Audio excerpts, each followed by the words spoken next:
હમણાં તો હાવ કઈ સમજાતું નથી. મરી ગઈ ટાઈટ લાગે, ગરમી થઈને કઈક વરસાદ નહીં આવે.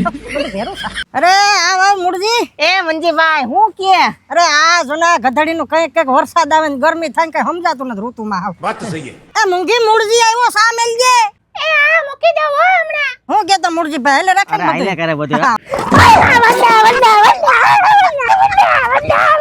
આ મૂંગી બેને કેમ હળી કાઢી? અરે ભાઈ વાત જાણી એવી છે ને કે મૂંગી કોઈના બાપ થી નથી બીતી પણ વાંદાથી બીવે. અરે આ મૂંગી બેન વાંદાથી બીવે? હા જો ને હેઠા ટેપે ગઈ. આ ઈ તો મેં જોયું. હવે તમે મુંજાવમાં તમે મંજીભાઈ આલ્યો આ જેલ. કોટ રેડ નું કોકરોચ જેલ. આ એક ટીપું નાખો એટલે આખી નાઈટ સાફ હો. હવે એક ના ખાધે કે થોડા બધા મરે. આ એક સાખીને બીજા પાસે જાહે તો ખરા ને. એટલે તો કોરોના જેવું એક ને થાય બધાને થાય. હા. તો મિત્રો આ છે કોટ રેડ વાળાનો કોકરોચ જેલ. એક ટીપું મૂકો એટલે હુંતા પૂગી જાય. આ કોકરોચ જેલ નો ઉપયોગ કરવો હાવ હેલો હે. તમારા ઘરમાં 2-2 ફૂટના અંતરે એક ટીપું મેલજો એટલે હાલે. રસોડામાં કોઈ પણ ખૂણા સાફ ન થતા હોય ને એવી જગ્યાએ મૂકી દેવાનું અને 24 કલાકમાં રિઝલ્ટ આપે ને 7 દીમાં તો બધા વાંદા સાફ થઈ જાય. ઓ ભાઈ તો મિત્રો આ કોકરોચ જેલ મગાવવા માટે જો નીચે નંબર આપેલા છે, હમણાં જ ફોન કરજો અને અથવા તો WhatsApp ઉપર મેસેજ કરી દેજો.